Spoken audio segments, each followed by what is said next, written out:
Hello, everyone. Sorry for the technical difficulties there, but I'm Andrew Foss. I'm a project manager with the Department of Environmental Quality. With the oil and gas unit specifically, and I also have Brooke here. Hi, my name is Brooke Bolger. I'm one of the other project managers in the oil and gas section of ADQ. And we're going to talk to you all about our orphan well plugging program today. So to give a brief introduction to it, we recently got a $25 million grant from the Department of Interior, which those funds are helping us get out all across the state and find and plug orphan wells. And these are oil and gas wells that basically were never plugged or never plugged properly. So they've just kind of been sitting dormant. I mean, some of these are, nearing 100 years old, and they've kind of just been open holes in the ground since they were drilled in the early 1900s. So we're getting out there and trying to find and plug all of those with this money awarded, as I said, through the Department of Interior as part of the Infrastructure Investment and Jobs Act passed a few years ago. And I believe I mentioned earlier, but in case I didn't, we're working in partnership with the Arizona Oil and Gas Conservation Commission. Our oil and gas unit here at ADEQ works in tandem with them. And we also, I believe we've shared this presentation with everyone. You can go through and click these links if you're interested in any further information. So yeah, to get into some of the details about our program and some of our findings thus far, here we have a map of the roughly 190 identified wells that we found so far that we're investigating further and hopefully getting plugged properly in the coming months here. As you can see, they're mainly focused in Navajo and Apache counties. We also have a few wells spread out around Flagstaff and Sedona and other parts of northern Arizona. And then we have a kind of a broad stretch of wells all throughout the southern parts of the state. As I mentioned previously, orphan wells are wells that were never plugged properly by the owner. And now those owners are basically no longer exist. Maybe it was just a mom and pop operation in the 1920s. Maybe it was a company that went bankrupt. Either way, these wells are now wards of the state, and it's our job to get out there and plug them with these grant funds.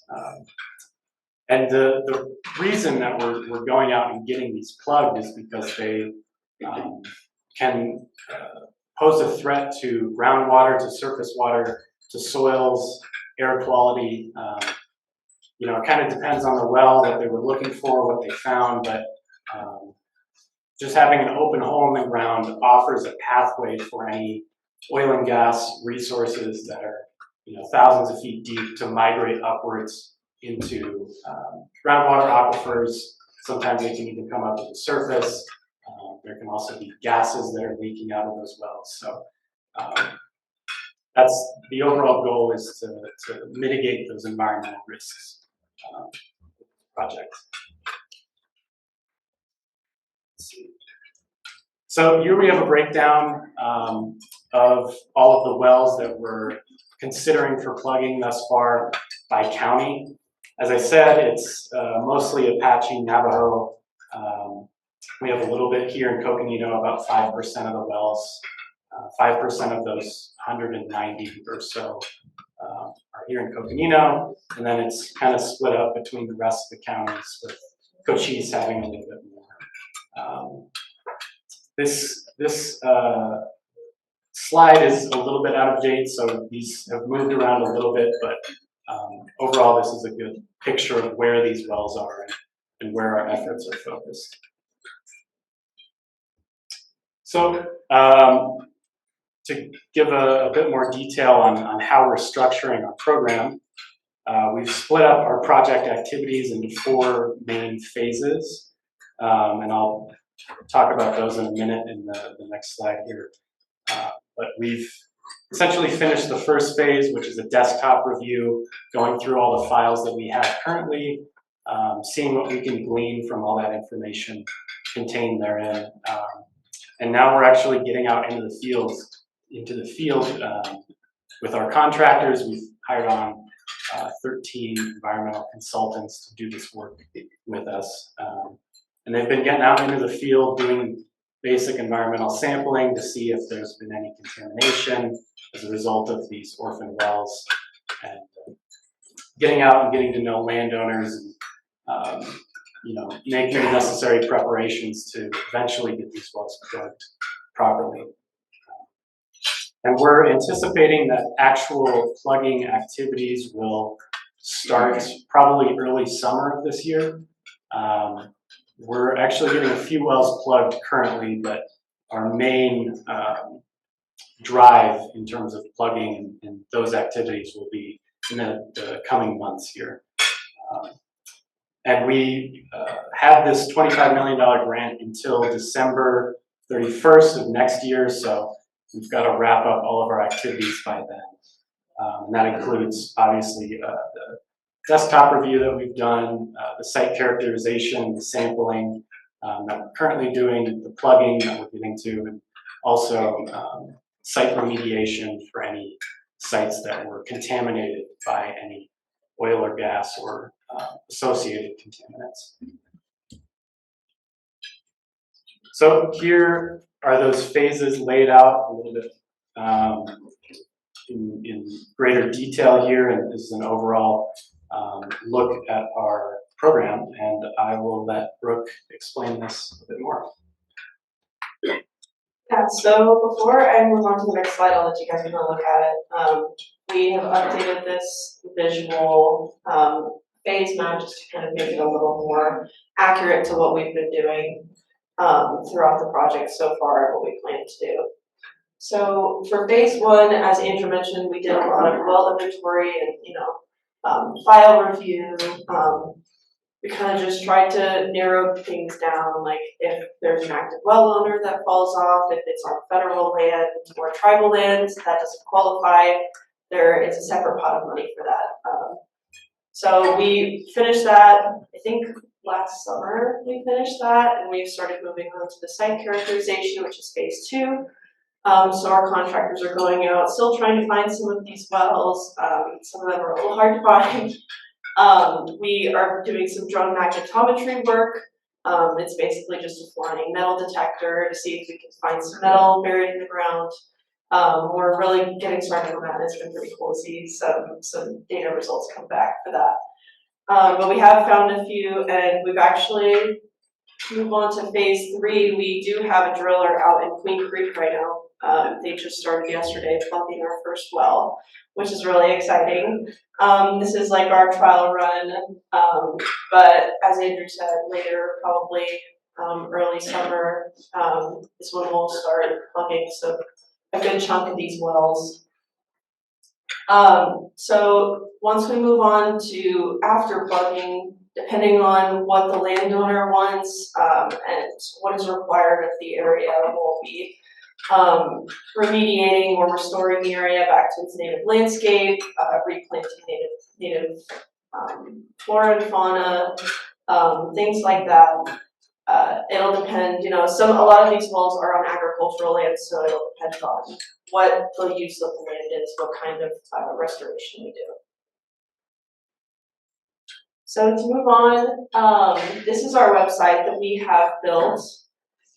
This is just as part of our community engagement. I'll just go back to, we do have, if you look at the phase 1, we have community outreach that goes through all 3 years of the project.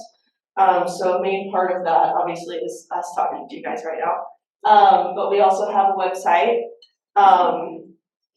We launched this website dedicated to the project, both on the Arizona Oil and Gas Commission website and the ADQ website. Most of it is on the ADQ website, but there is some information on the Commission website.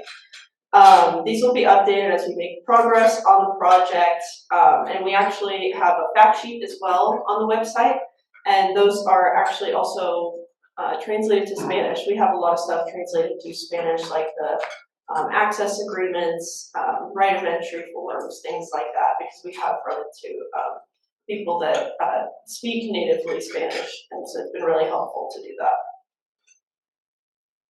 And then on top of our website, we also have a self-reporting tool that our GIS team helped us put together. This is for the public to report if they have found something that may or may not be an orphan well. We actually have gotten a few reports from people. I think we got 3 or 4, and we were actually able to find a couple of them. One of them actually got included in the orphan well project and will move on to the plugging phase, which is a pretty cool thing that we got to see. So, you know, if you or anyone you know, or any of the homeowners that you know, see anything like this, please encourage them to fill this form out and let us know so that we can check it out. And if you're curious what these look like, we do have some pictures of what orphan wells may or may not look like. They really vary a lot, especially when it comes to different parts of the state. They look very different depending on where you are in the state. But they all are a little different. They're all special in their own ways. But if you see something like this, it may be an orphan well. So please let us know if you do. And while I'm showing you an orphan well, I might as well also show you what a plugged well looks like. This was on our orphan well list, and one of our contractors came across this as they were looking for it, and it follows pretty much all of the requirements of the Arizona Revised Statute oil and gas rules. It's got a 4-foot pipe sticking out of the ground, roughly. It's got a lot of identifying information like the company, the well name, the section township range. So this is what a plugged well should look like.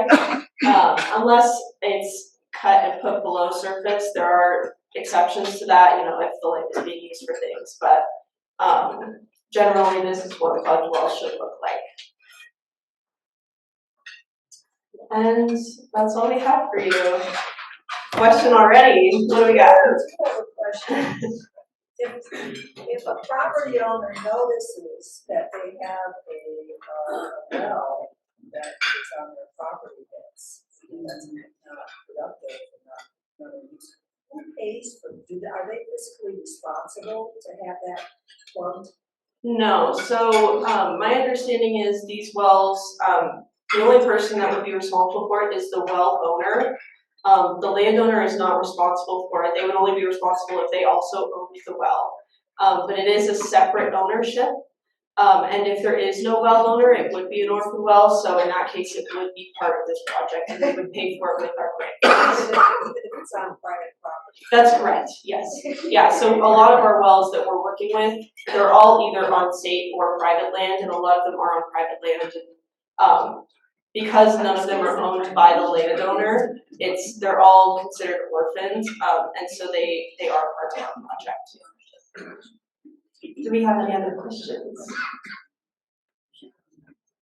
I have a quick question.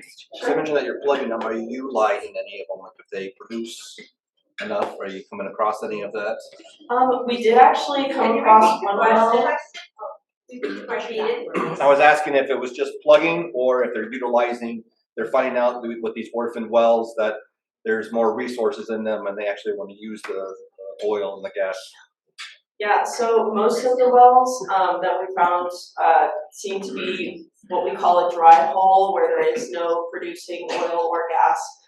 We did come across one well that is leaking helium, but it's on O'Neill land, opposite Navajo Hopi, Indian relocation land, and that kind of, it's a little complicated if we were to, hand that off to an operator. So we'll probably still end up plugging that just to, keep our relationship strong with O'Neill. Understandable. On that note, if it's on the reservation, do they get to have those resources? There is a separate plot of money for tribal land. So we've kind of reached out to quite a few of the tribes and native communities in the state about this grant. It was not communicated well to them by DOI, so a lot of them didn't know about it before the deadline for application.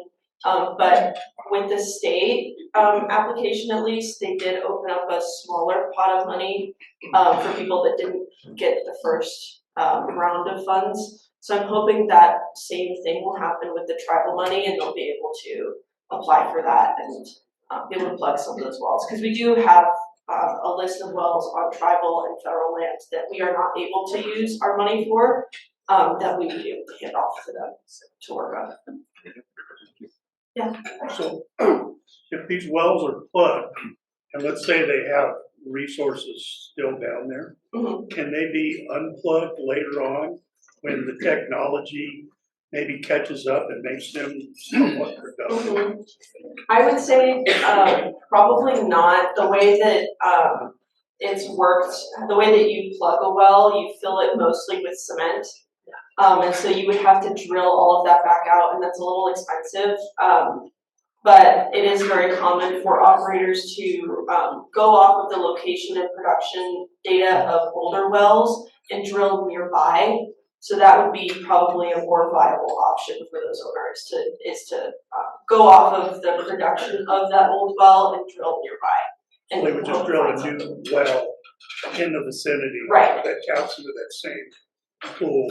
Correct, yeah. Any other questions before we wrap up?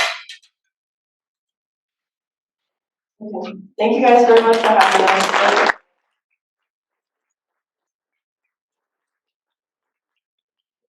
Thank you so much to Andrew and Brooke for being here today. Next up, we have Manny Bowler. He's going to talk about on-site wastewater treatment facilities inspection at time of sale. Manny, come on up.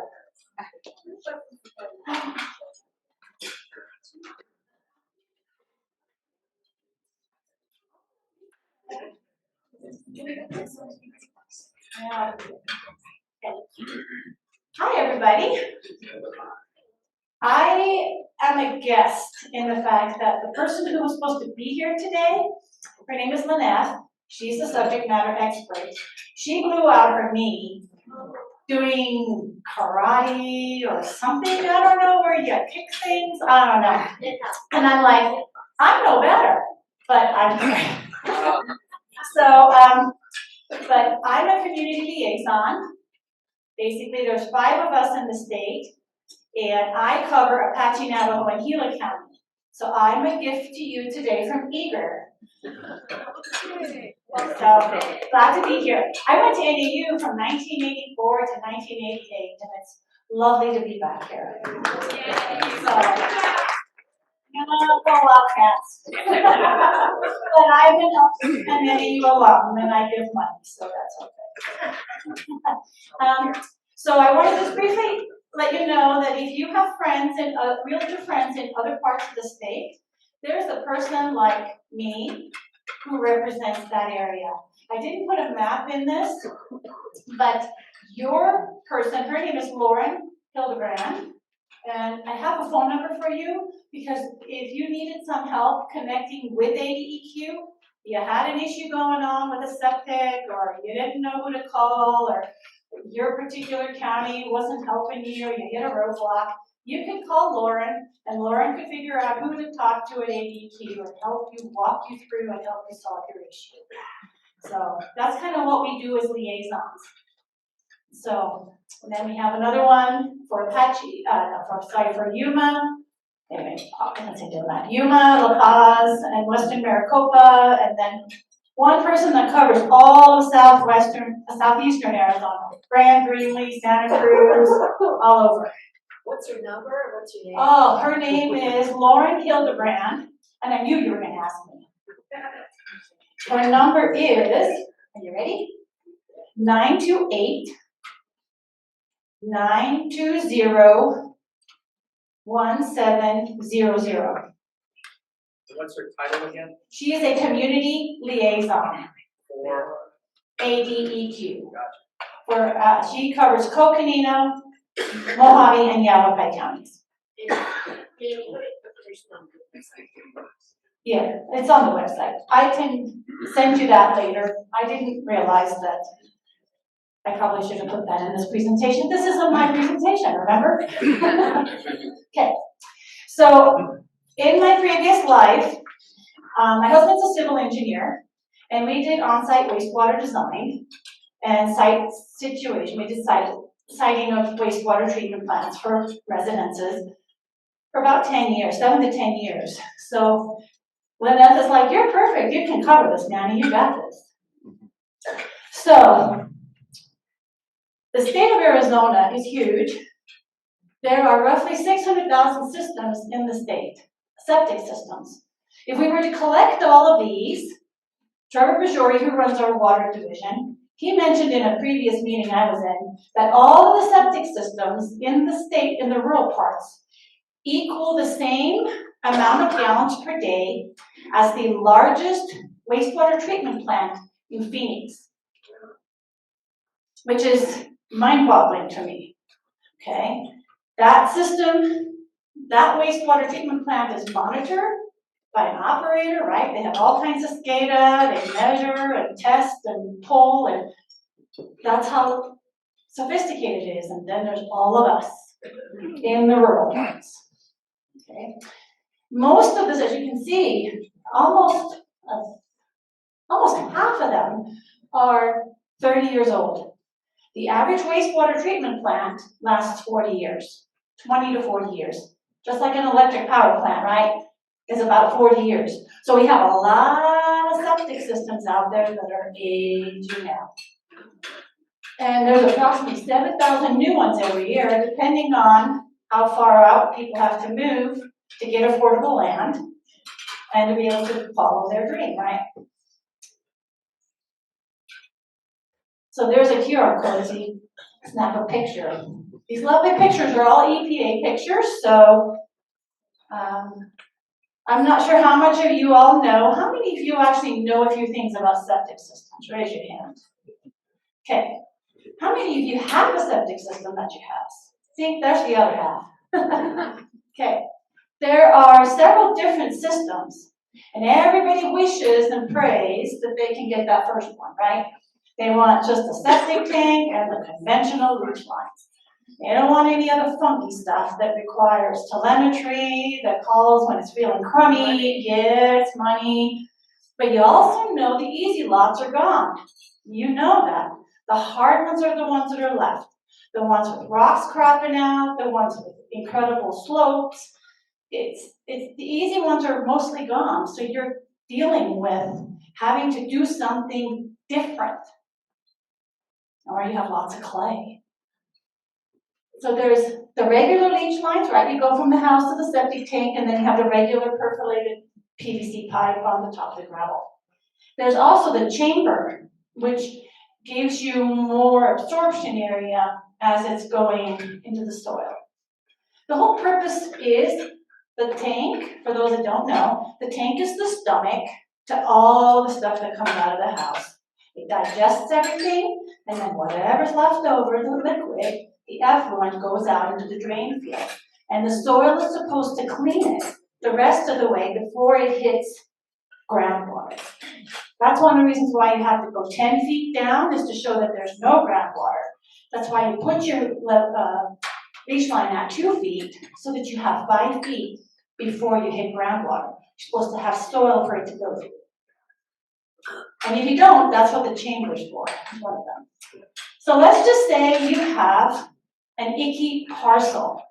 It's got malachi cropping out, you've got clay that you can make pottery out of, or you have, on the conversely, I've had a lot where it percolates too quickly. I have sand, and it just runs right through. And so what do? You're supposed to treat in that dirt before it hits that groundwater. So there are different technologies that you can utilize in doing that. The most popular is the aerobic. Does anybody know what the aerobic system does? What does it do? Recycles the effluent back through its, if I'm getting it right, don't give me the microphone. effluent, as far as I know, is recycled back through a filtration system and prior to it leaching out, so it provides more of a septic environment. It does. It is. It goes inside the septic tank. Yay! What's your name? Gary. Gary. Nice. Give Gary a round of applause. Okay. Anyhow, the aerobic system, aerobic is air, right? So what they do is they put a bubbler in, it blows oxygen into the tank, and it gets all the bacteria excited, and they have a fiesta in there, and they eat each other up, and that's how they reduce the oxygen demand inside that tank. That's that technology, right? So then what comes out of the tank can go into a different kind of, you can shoot it in with, can shoot out the water effluent with geoflow, which is a tiny tube, and it, like a sprinkler tubing, you know, the drain tube that you put in the ground. And then there's different ways. So you can do a drip system, mound. I'm sure you've all seen the big old, has anybody seen a mound? Yeah, well, those are expensive to make. Now they are great if you have a slope on your parcel, and you can put it down lower on the ground, right, down below the house, and it can be gravity fed. It can actually be cheaper. And if you have good soils for the first 2-3 feet, you can actually use a mound, and it cannot necessarily be that expensive. There's a sand filter and a wetland, and they didn't put textile on there, but there's also one similar thing where it has, you put in a rubber tote, the filter, and it goes through the filter. So basically like fabric inside of a rubber tote. Really cool technology, and all that it does is reduce the biological oxygen demand, bacteria that requires oxygen, and then you shoot it out into the soil. So, this is not allowed. So, many years ago, ADEQ allowed this. So, it allowed for a neighborhood, like 4 or 5 houses, to share one leach field, okay? I have several of them in my area, and they are a nightmare. They were built like in the 1980s, and they're 40 years old, so they're aging out, but they're not allowed. And they were permitted under this 1.09, which you'll never remember, but what you'll remember is that rule, 1.09, allows you to make 0 repairs, 0 changes to the system. So basically, these old clusters, if they need a new septic tank bumped out, you gotta go get a new permit. It's so, just if you have anything like that come up, best to call us. All right.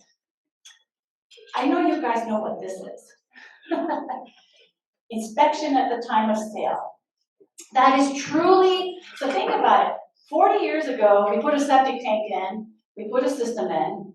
That is the only time that we can check the health of the system. Because ADQ, the state of Arizona, has no laws that regulate maintenance and operations of septic systems. So, you can tell me, oh, it flushes, it's great, works just fine. But you might have roots in that tank could be cracked, that tank is leaking all the time, and if you have shallow groundwater,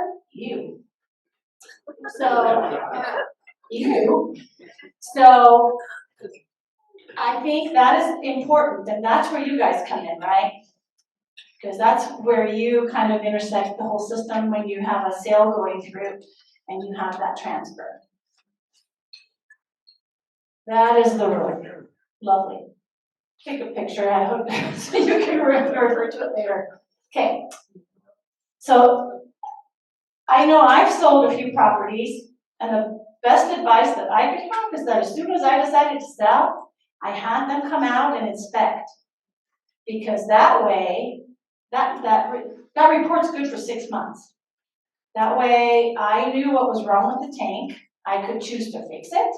I could choose to clean up the leach line, do the repairs, or I could already talk to my realtor and go, you know what, I'm going to reduce the price because I know it needs help. But you all know you have to hire a qualified person to do this. And not all inspectors are created equal, as I'm sure you all know.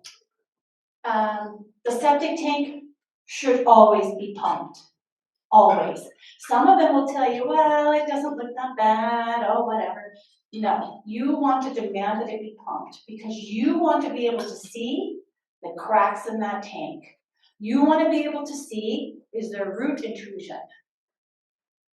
So that you can disclose all that. Or a few of the alternative systems not to be pumped when they're certified? No, all tanks are pumped.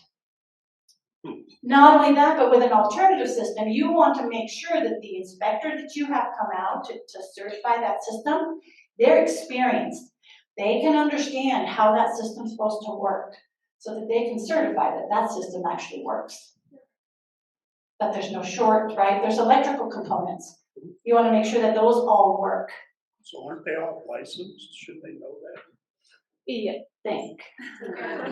So this organization, NAWT, is a place where you can go. You type in you can go to that QR code, and then you can type in an inspector that you know in your area to see if they're licensed, if they've been trained. Okay, it's not always the most up to date because sometimes it'll say Johnny Smith is there and Johnny Smith is dead. Right, but you would at least know the local you know the local intel, right? And so you would know that he's not there. But it'll tell you whether or not he's taken their training and whether or not he's certified. If you can't get one of those certified technicians that's certified by NOT, a Arizona registered professional engineer can also do that inspection, as long as they have the experience, right? To understand the system that you're going to certify. A registered sanitarian, oh yeah, Lauren is a registered sanitarian, so she's an ace in your pocket. Or a contractor, a licensed septic hauler, or a wastewater treatment operator, which makes sense, right? Because they run a wastewater treatment plant. This is just really good information for your homeowners. Again, you have all of these in your white envelope that you have, or white folder, they're all in there for you. You have, each one, you should have one. If you didn't get one, let us know because we have put them in the different seats, and if we didn't have enough, I can get you more copies, okay?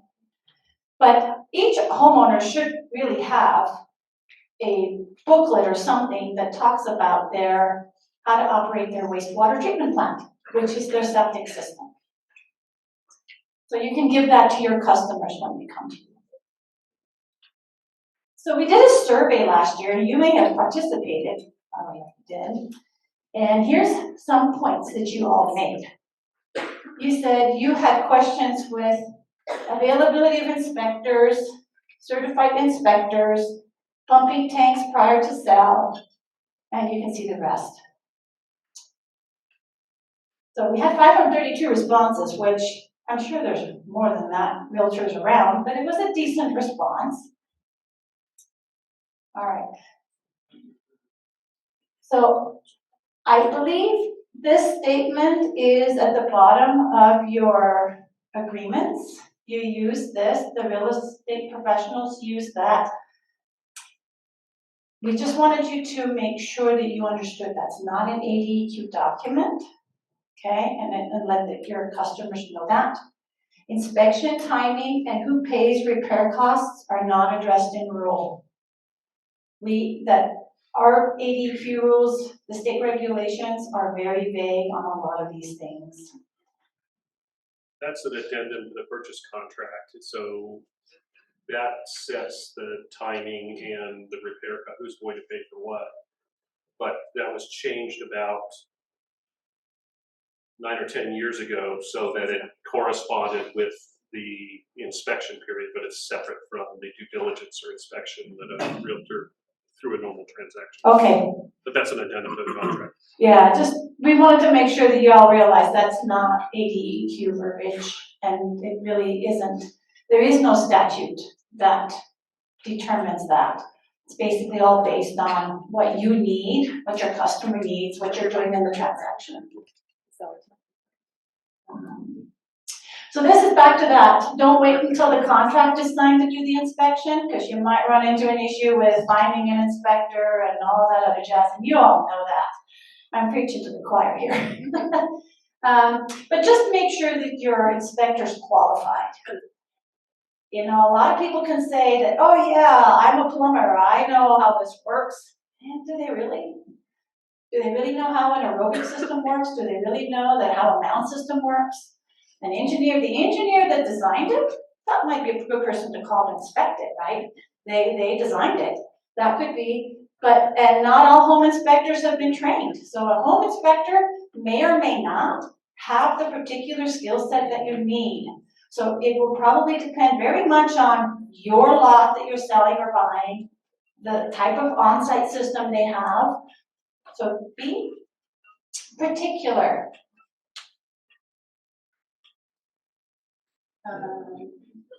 So before 2005, a septic system was considered watertight if it leaked a 1/4 inch in 24 hours. Okay? So we have a lot of leaky tanks out there. The statute after 2005 said 0. So if you have hairline cracks in that tank, it could potentially leak. We have one of those alternative systems. They rely on water levels, and if it's leaking, that alarm bell's gonna go off all the time, low water, high water. That's gonna be a nuisance to your buyer or seller.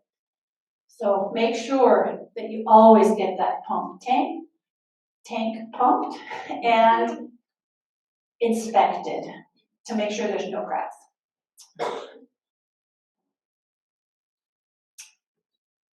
So this one is interesting. The state statute does not require that the septic system be functional the day that it's being sold. The only thing that it requires is that the buyer be notified. That's it, okay? The only exception, there's always one, is Pima County, okay? Which, that's not anywhere close to you, so we're good, right?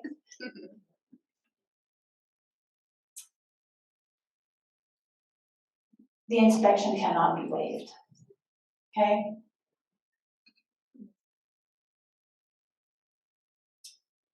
This is one of the questions you guys had. What if the structure has been abandoned or will be torn down? What if the repair costs exceed the value of the property? The option is to close the system. You don't have to operate the system that's on the parcel that you're buying. You can opt to close that out, right? Collapse that tank, cut off the leach lines, and go to a new system.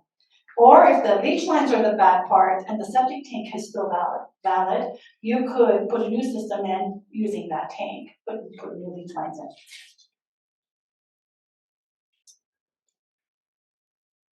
Yeah, there's some significant changes coming down the road. They're talking about potentially making it so that a septic system needs to be checked every so many years, maybe every 5 to 10 years, have somebody come out and check it. Some people don't even I've never pumped my system, I've lived here for 30 years, right? Again, something about just making sure that the integrity is still there, particularly with the tanks. Because the tanks leaking creates an everyday environmental issue that at some point could reach the groundwater.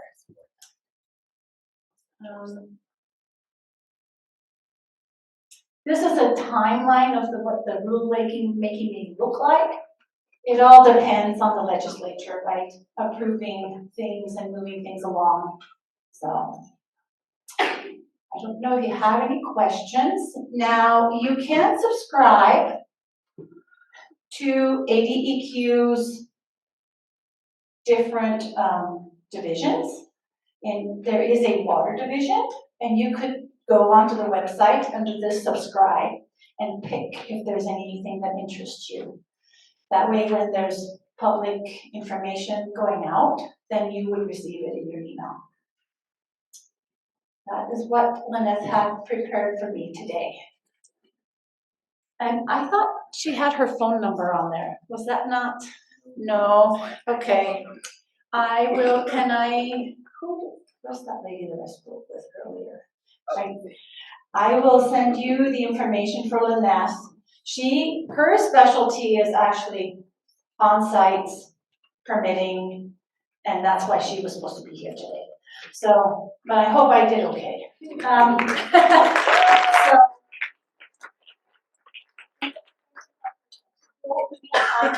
actually have a comment. So at a time when we're having to express our value as realtors and agents, I think our on-site wastewater treatment addendum is huge. Imagine if you didn't have representation as a seller, or if a buyer didn't have representation, and they bought a house with a septic, and they find out the septic is broken, there's nothing to say who has to pay for it. A seller or buyer could be forced to put in a $30,000 alternative septic to fix that. So yay, on-site water treatment addendum. Hooked up septic, does that only last for 40 years as well? Well, operation and maintenance can prolong the life of a system, but most pieces and parts, I drive a car, I barely buried my 2000 Lexus. Okay, it's 23 years old. It was starting to not feel good. I wasn't getting replacement parts anymore. And at 350,000 miles, I'm like, I'm sorry, you gotta go. Make way for my Toyota Corolla. But it's the same applies to them. So the more you take care of them, the more they take care of you. So, but the average life is between 20 and 40 years, depending on maintenance. The lady over there. I had a question, I'm not sure if you can answer it, because you're not here in our town, but I'm just trying to understand why there's no preference or separation from new approval of new septics on like new properties and repairs that need to be done on existing properties. And I'm asking this because it's taken several months for something to happen on the septic in this past year, so I was just curious. So what was the question? So the question is, why isn't there any preference at the county for or ADQ or there's like, should be a list for new septics, somebody to inspect new, and then somebody to inspect repairs. That's what I'm asking, from the county. My husband doesn't do work in Coconino County. If you're having issues, you know what, here. Give me a call, let's figure out what's going on, okay? I'll get you in touch with Laura. I have a question. I live in a semi-rural area here in Flagstaff. I have a conventional septic. And my neighbors, if they decide to sell it, and obviously, I mean, it's an older community, and I'm sure some of the septics there are 40, 50, 60 years old in some cases. And at what point, because how do we best prepare our potential sellers for those properties that have conventional, and I just want to prepare them that the rules may have changed and now maybe it may not perk for a conventional septic. Maybe we'll need an alternative. How do I get that information to give to them to prepare them for possible sale? I think the best thing you could do is look at the age of the house. If there's no house on that property, it's a different story, right? Because then that could potentially be grandfathered. Whereas if it's an empty lot and you're building new, you have to follow the new soil evaluation guidance, all of that. And yeah, Coconino County likes to go out and dig the hole, from what I've heard from my nephew who lives in Fredonia. They dig the hole, they send the person out, they tell you what your soil rate is, they do all of that. So you can't even hire an engineer to come out and go, yeah, I disagree, right? So the county's really buying that system. But I don't know the answer, but I'm thinking maybe you just teach them that the soil, this is how the soils are evaluated, and they can look, but the county here tells you what it is. You have no option. It's unfortunate, but that's what it is. Thank you.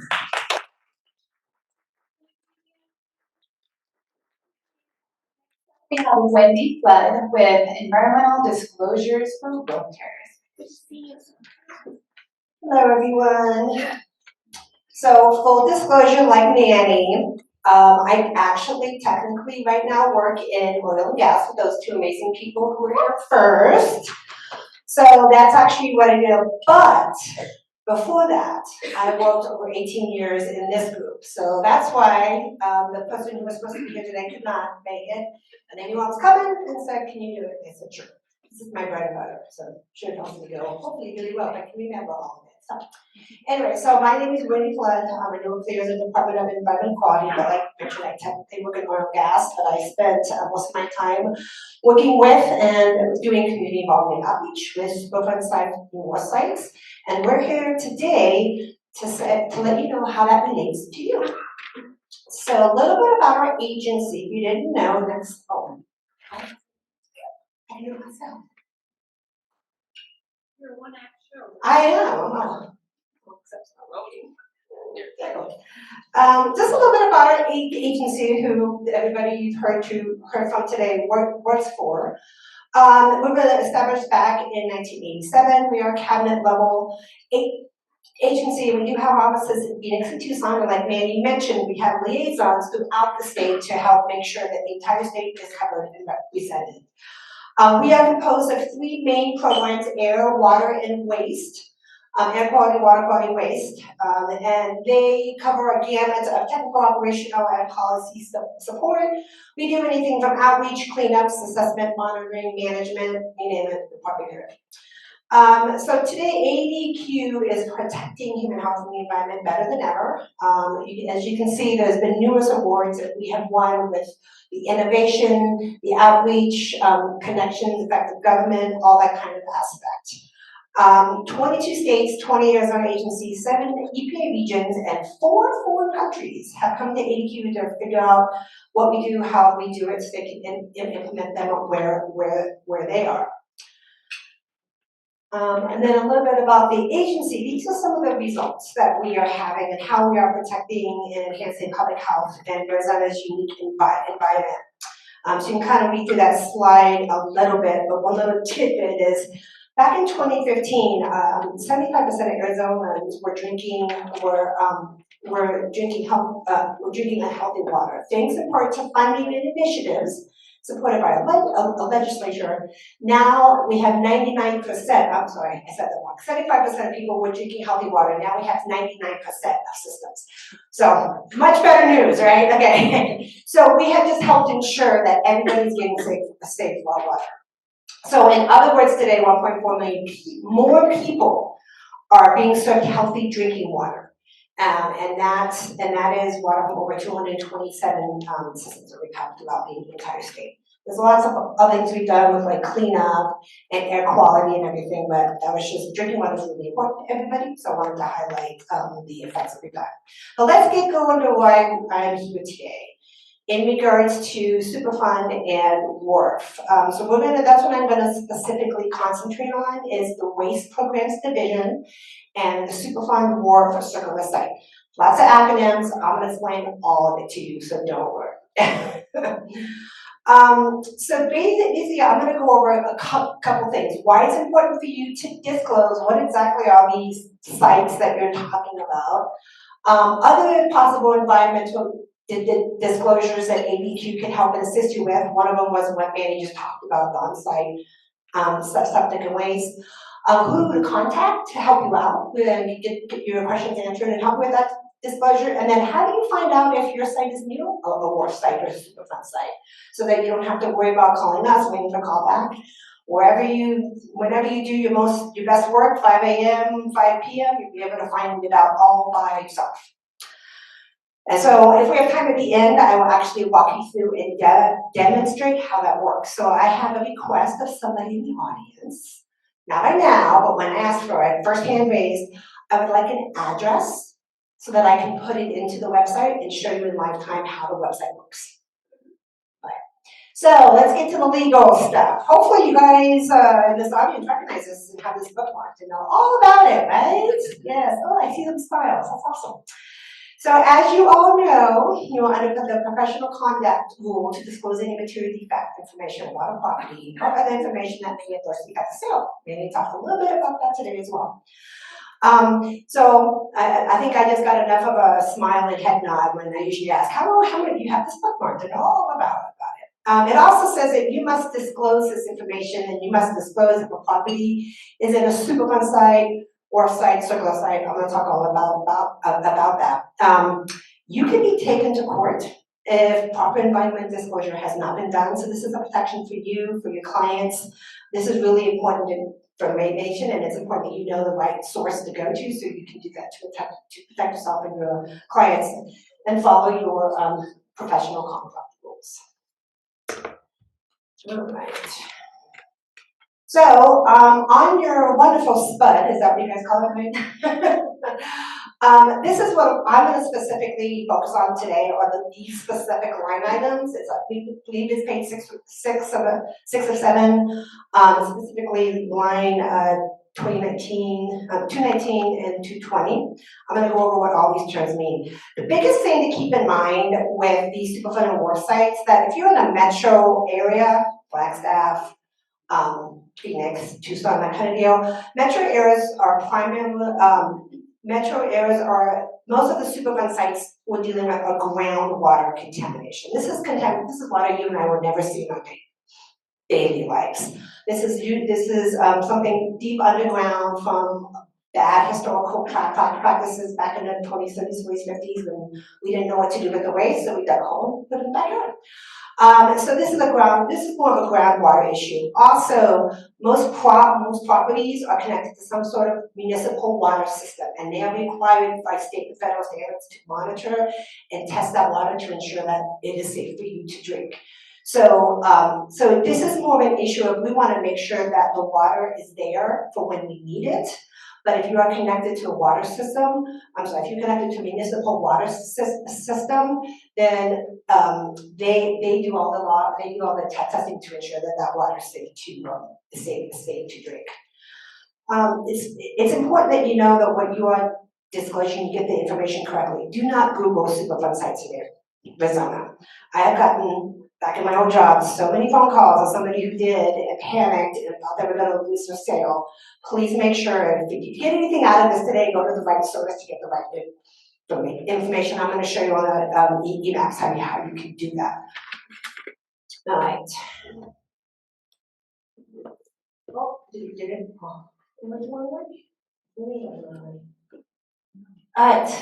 So let's go over some of those terms that you saw earlier. I'll kind of breeze through this. EPA stands for Environmental Protection Agency. That's our federal EPA. That's what CIRCLA stands for. And you will hear it used interchangeably between Superfund and NPL. NPL is just a list of the national priorities list. It's the list of the Superfund sites that have been designated for the Superfund monies and has active work going on. Investigation, cleanup, whatever that may be. That is the national list. Superfund came about, I believe it was like the 70s or 80s, and pretty much it was a fund set aside by taxing the petroleum and chemical industries to help clean up these sites, because a lot of these owners, a lot of these companies are long gone or defunct. But it also has a provision for those responsible companies who want to step forth, who openly, say, hey, we have a leak, and help them also clean up sites. And so it's called Superfund because it's a Superfund, builds interest and stuff. And then part of that aspect was later they brought into what's called SARA Title III, which is a community right to know, so that people in the area know what's going on, whether it's underground or it's down the street. The community has the right to know what's going on in their area. And so that's some of why me, Satch, all of us are here today to do that community right to know. So these are the websites. Specifically, we are in Region 9. EPA is broken up into regions. And so I believe this presentation is going to be emailed out, and those links are active. You all can do that later. Because we do have sites in Arizona that are run by the federal side. Now, One of those sites you may or may not know about. Who knows about Iron King Humboldt Smelter? Nobody in Flagstaff does? It's not that far away, okay. Wow. So this is an active Superfund site. This is an old, they did mining and then they turned it into like a fertilizer, but that company is long gone. So it's left, and so this little town is dealing with tailing piles that are there, and there was contamination. So just a brief, and I brought this up because it's pretty much like the biggest, closest one that's close by. There was arsenic, lead, and other metals, contaminated soil, sediments of the water, and there was aluminum dross piles, tailings piles. So back in 2008 is when EPA initiated what's called a remedial investigation. I call that the who, what, when, where, why, how of what's going on. And then those take a while, unfortunately. And then about 2011, 2012, they did some removal actions where they found that there was contamination that residents were being exposed to. They moved the tailings pile. They redid it's called Chachapo Gulch, which is like a river area. They did a sealant to help with the wind and dust and all that kind of stuff, and those aspects. 2013, 2014, they did further investigations more closer to the mine and the smelter. If you've ever driven through the Dewey Humboldt, it's not there now, I'm gonna show you that, but there was this huge smelter that, like a smokestack in one sense, that was there. That was from those old practices. So they did further investigation, found more yards to clean up. So they've been moving, and then most recently in November 21, November 22, ADQ conducted a project because that smelter was unsafe. And they worked with EPA and local authorities, and they tore down the smelter. But this is an active site. They are doing remedial actions, but they are still, it's pretty big, so it's hard to, it just takes a while to figure out everything that they're doing, but any health risks they have been very proactive on. So here's the smelter. I don't know if anybody recognize it, driving through, and now it's not there. So it was just getting unsafe, as well as people were trying to, I don't know why you would want to take a contaminated brick home, but people were like going to the site and trying to keep mementos and stuff. So it was becoming a health risk, and so it was demolished and torn down recently. So some of the aspects did get to go to the Historical Society because it is a piece of history in that area. So that's just something close by. Let's talk about the good old state stuff. So Arizona has our own set of laws and rules that mirror the Superfund process, but the difference is it's our rules, it's our laws, it's our people, and we're here in town. And most people in Arizona don't like the federal government coming in and telling them what to do. So we made our own program so we can do it ourselves a lot more effectively. So it's called the Water Quality Assurance Revolving Fund. The acronym is WARF. Star Trek fans, that may sound familiar from my character in Star Trek, sorry.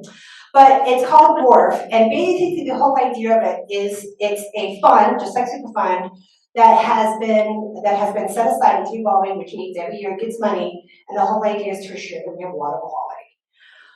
It is our cleanup program. We use soil, groundwater, and surface water, and you will hear it referred to as State Superfund. There was a liability question earlier about the tanks, about the wells. So no homeowner would ever be held liable to clean up contamination in a Superfund site unless they contributed to it. This is all about dealing with historical practices, and they do the best that they can to go after those responsible parties, but homeowners would not be held liable if they bought a property and it's contaminated. They would not have to pay for any of that. That would be part of the disclosure that they already know that that's happening as well. The biggest thing to keep in mind that WARF and Superfund sites that are in the metro areas are mostly groundwater, and that no public drinking water wells are active at any of these sites that are pumping any of that water, and if they are being treated multiple times. And so we have a great relationship with all the municipal water providers to know where they are and to keep tabs on that. And so that is the website that you can go to, and that's just one of our sites. It's doing some active remediation in Central Phoenix. All right, next. So here's your, as part of the relation to science lesson today. So what is groundwater? Make it real quick and easy. Basically, this is a artist rendition of what the ground looks like underneath. You have multiple layers of multiple types of soil and groundwater. I think we talked about gravel and stuff like that with on sites. So groundwater, it's also called an aquifer. It's really deep underground, like in Phoenix, it can go anywhere from 30 to like 1,000 feet down. And think of a beach, and you walk on the beach and it looks all dry, and then you kind of wait a little bit, and then you put pressure, and then the water starts to come up. So the water occupies all those spaces in the sand, and that's called an aquifer. It's not a free-flowing river, it was super slow, but it fills up those pockets. That's what we're dealing with. And so cities will drill down to get that water for irrigation, for drinking water, et cetera. So that's basically what we're dealing with when we talk about groundwater, and it naturally flows towards a river or towards pumping. And then the extent of the contamination is called a plume. So you're going to talk about that in a little bit. So let's look at some state sites. Here's a close one near you all. Hopefully you guys have been to everyone's been to Prescott. We do have an active Superfund site. It just got listed recently, and it's called Miller Valley Road and Hillside Avenue. A lot of the contamination in Arizona and the metro areas is actually not these big companies. It's actually dry cleaning. Oh. Yes. So PCE is the contaminant of concern. It is a great degreaser. So dry cleaners use it to clean clothes. Granted, they have slowly moved away from that, and they have other ways of cleaning our clothes. So a lot of the Superfund sites in the metro areas, including this one in Prescott, was an old dry cleaner who had either had a leak or a spill or something. And so again, this is what I mentioned earlier, the historical practices. So this dry cleaner is long gone, and so the state is coming in to clean it up.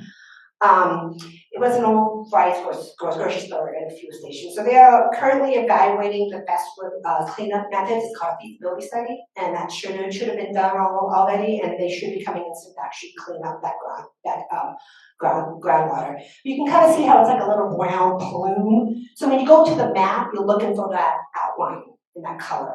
So I'm going to talk a little bit about some of the federal sites, and then let's get going to showing you how to find these sites out and stuff. So this is one that is close by in the Flagstaff area. I believe it is Maroon Crater Artillery Range, which is 7 miles northeast of Flagstaff. Anybody know about that one? No? Well, you do now. So this is what's called a formerly used defense sites. Back when, World War I, World War II Korean Wars, they had to practice. They had to do gunway ranges, skeet ranges, bomb targets. So it was kind of fascinating when I was looking this through how much Arizona was used for that. So this is an example of a DoD site they're coming back now to clean up the contamination that was left behind. Even if it has been sold to a private landowner, the DoD, Department of Defense, is still responsible. And this is one of the sites that they're coming back to now. So we do have what's called DoD sites and formerly used defense sites, but they're going back. Unexploded ordinances, they're going back and they're finding old skeet ranges, clay pigeons, things like that. That is, however, run through the federal government. We do have an oversight role, and we do make sure that the state's interests and needs are met and considered. But these sites are the federal sites. So how many are we talking? So Arizona's pretty big. We are talking that we have, this is the breakdown of Superfund sites, state wharf sites, and some of the DoD sites throughout Arizona. And Yavapai County is kind of the closest county that has stuff, so that's why that county was picked.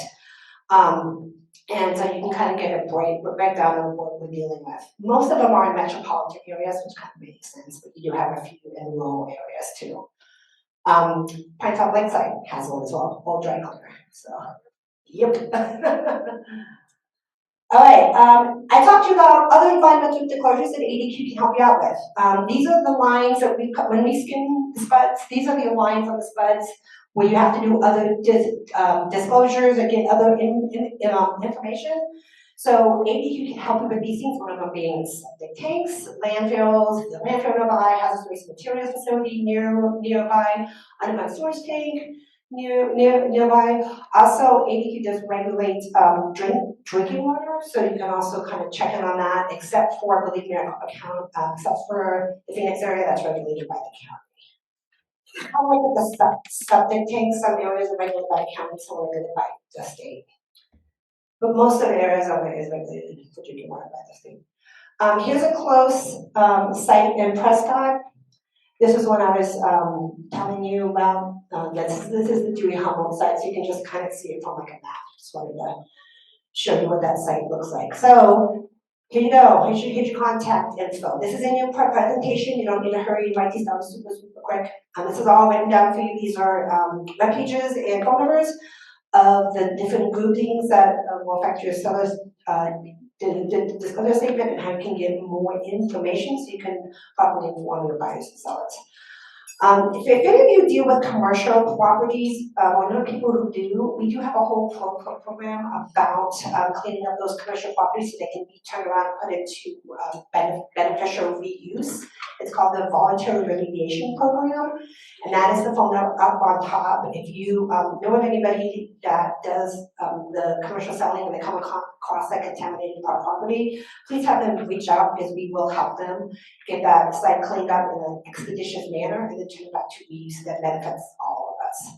So now, I believe, we're gonna go to the website. These are two very valuable resources for you. Many knows that my community doing very well, don't you? That's where you can get a lot of your community liaison stuff. But this is like, what's going on in my community? So that's where you go to the My Community page. You got a whole list of things that you can choose from. And then we're gonna go to the emails. But the biggest thing I wanna also tell you, because I got this question all the time. If there is a Superfund site near where you're buying or selling, or if you're in one, we cannot assess, ADQ cannot assess or determine property values. That is not our job. We are there to just say, this is what you're dealing with, this is what you need to know. And I believe it's the same in Coconino County. The county assessor is the one who dictates property values.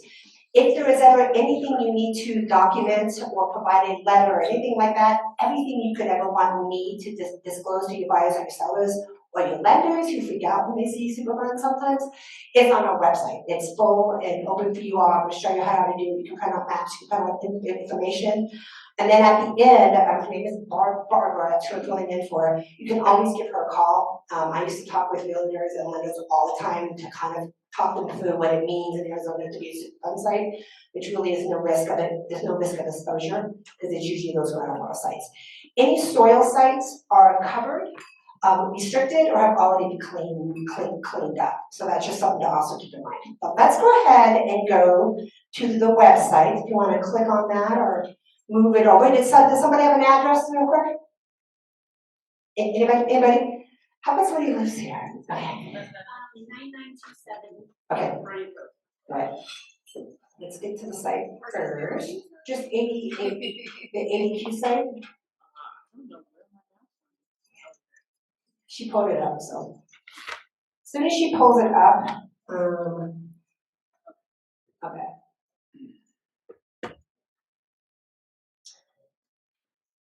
There are also for Superfund sites, as well as the oil and gas team, that subscribe button at the bottom, you can also click to get information about these sites as well, notices, things going on, that nature, so.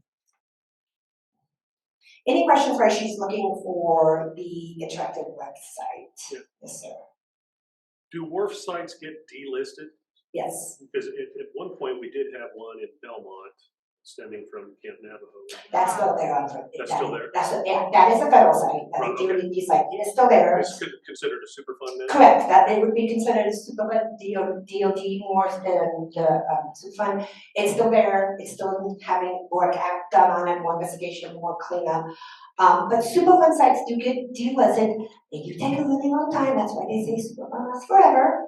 But to answer your question, for state sites, for more sites, we actually just delisted a few sites because the contamination had been cleaned up to the applicable standards, so it was deemed clean and safe. So they do come off the list. It does, however, take a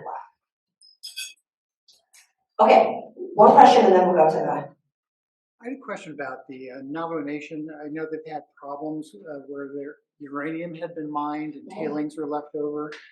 Are the feds doing anything out there? So that is the Osage Nation, and they deal with the feds, and that is unfortunately nothing that ADQ knows anything about or deals with. So that would be a great question for whoever the federal contact is. We do have a tribal liaison at ADQ who could maybe put you in touch with the right people to answer that question. So, but we don't do, ADQ doesn't do any cleanup or anything on the tribal nations. Yes? There is actually an EPA representative that lives in Flagstaff. So, hold on. There is actually an EPA Region 9 person that lives in Flagstaff, whose job it is to address the uranium on the Navajo Nation. So I need to look up his name and number, okay, and I can give it to you. Thank you. You've got a lot of numbers that you gotta follow up with there. Keep the track. Yes, I had forgotten that, thank you. So there you go, so now you've got a local resource. Okay, so if you scroll all the way down, can you drive? Okay, scroll all the way down to the bottom. Move over. The doll is all the way at the bottom. Should have been. Actually, she can have it. Oh yeah, you on the mic, page. There you go. This is the home page. This is the main home page. Scroll right around. Slow down. Oh, too fast. Right there. See our emaps. Go ahead and click on that. And then scroll down a little bit more. And basically what we're going to be doing is these are all the different interactive maps that ADQ has under air quality, water quality, and weight. So keep scrolling down. So depending on what you're looking for, you can click on that link and that layer will automatically turn on when you go to it. So what we're looking for is WRF, Superfund, DOD stuff. Go down to waste, right there. And then if you look over, go down a little bit more, right there. Boom. That's the one we're looking for. So all this does is it activates that layer so it'll automatically turn on once it pulls up. So there will be a disclaimer like there is on pretty much everything. You know, the information can change, this is just what we know at the time, etc. And that is a bird's eye view of Superfund sites throughout the state of Arizona. Now we're going to zoom in on that address. So if you can move up to the top left and just click on that, click on the down arrow, and it should say address search. Now, say it loud. 9927 North Bryant Road. And that's in Flagstaff? Okay, so go ahead and type in, yeah, look, I think it pulled up for you. So I'm going to tell you right now, it's not going to show anything, but at least you can see how it works. So it's going to zoom in because there isn't anything in Flagstaff. So. There you go. Okay. So if you can scroll out, you can find where the plus and minus is. There you go. So if this was in a Superfund site, they would be shaded. There would be some brown, there'd be some green. So if it's not immediately shaded, you can keep zooming out to see if you can find one close by or nearby. So give it a few seconds to load. There, so you see over on the left, there's your Belmont. There's your Cap Navajo and Belmont. So in Flagstaff, the good news, there's no Superfund or war sites in Flagstaff. So there you go. Now there could be other environmental issues with contamination, but for Superfund site there isn't. So so that's how you would search. And then I'm going to put in an address, or maybe look, do you have an address that is in a Superfund site? Okay, and then I'm going to show you if it is in a Superfund site where you can get the information you need for your buyer or your seller. So what is the address? 2000 East Rio Salado, SALAPO. The other one I love to use is the ADQ office where I work every single day. So I'm in a Superfund site. And I've been there for 25 years and everything's good. So I'm on a municipal water system, so hey. All right, okay, perfect. See that shading?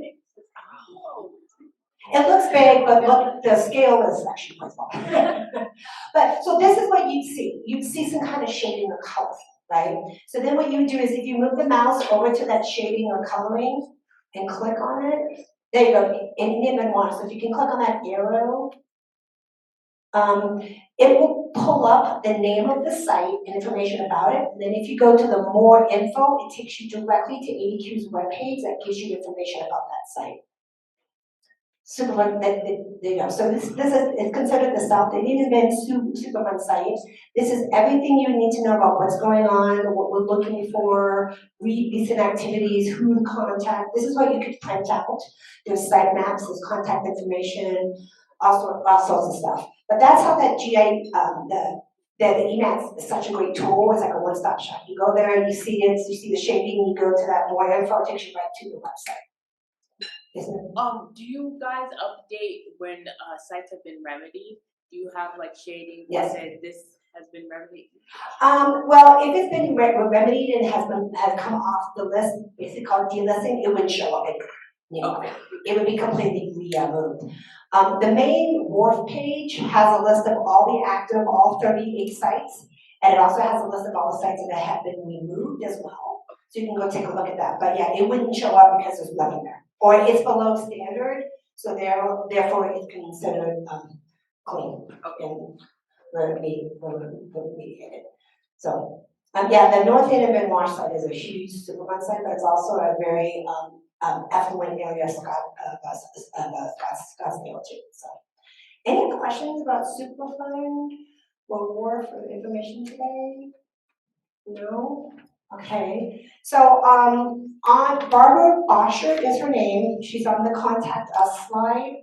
If you have any questions on anything in regards to Superfund or WARF or disclosures, please give her a call. She's been with the agency a couple of years, and so she can definitely help you out. So with that, I'll turn it over back to our lady hostess. Thank you, Wendy.